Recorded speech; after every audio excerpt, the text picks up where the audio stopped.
Sir మా relatives చాలా దూరం నుంచి వచ్చారు. ఒక 2 మినిట్స్ ఐసీయూలోకి అలో చేయండి. మా పేషెంట్‌ని చూసుకొని వెళ్ళిపోతారు. మేము ఇన్ని లాక్స్ ఆఫ్ మనీ పే చేస్తున్నాము. ఎందుకని మా పేషెంట్ ఐసీయూలో ఉన్నప్పుడు చూడ్డానికి అలో చేయమంటే ఫ్రీక్వెంట్‌గా అలో చేయరు? యాస్ ఎన్ ఐసీయూ స్పెషలిస్ట్ ఇది నేను కామన్‌గా డైలీ ఫేస్ చేసే క్వెషన్స్. జనరల్‌గా అన్ని ఐసీయూస్‌లో విజిటింగ్ అవర్స్ అనేవి రెస్ట్రిక్ట్ చేస్తారు. That can be 1-2 hours per day. But అవి ఎందుకు చేస్తారనేది మీకు తెలుసా? I will explain you. First reason infection control. ఎప్పుడైనా మనం బయట నుంచి ఐసీయూలోకి వచ్చినప్పుడు మన బట్టల మీద, మన స్కిన్ మీద మిలియన్స్ ఆఫ్ జెర్మ్స్ ఉంటాయి. Like bacteria and viruses. వీటి వల్ల మనకేం కాకపోవచ్చు కానీ, ఐసీయూలో ఉన్న మీ డిఓ1 ఇమ్యూనిటీ అనేది చాలా వీక్‌గా ఉంటుంది. మీకు వచ్చే సింపుల్ కోల్డ్ వాళ్ళకి ఒక డేంజరస్ ఇన్ఫెక్షన్‌లా మారొచ్చు.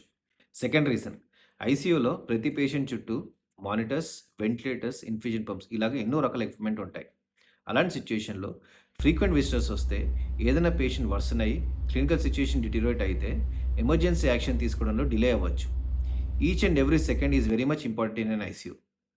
Third reason as I explained in my previous videos, ICU is a clean, closed and contained environment. ఫ్రీక్వెంట్‌గా డోర్స్ ఓపెన్ చేయడం వల్ల, ఫ్రీక్వెంట్ విజిటర్స్ రావడం వల్ల ఈ క్లోజ్డ్ ఎన్వైర్న్మెంట్ అనేది డిస్టర్బ్ అవుతుంది. That can delay the patient recovery. So next time ఎప్పుడైనా మిమ్మల్ని ఐసీయూ లోపలికి అలౌ చేయకపోతే ఈ 3 మెయిన్ రీజన్స్‌ని గుర్తుంచుకోండి. అండ్ ఈ ఇన్ఫర్మేషన్‌ని ఐసీయూ బయట వెయిట్ చేసే ప్రతి ఫ్యామిలీస్‌కి షేర్ చేయండి. And follow me for more ICU related information.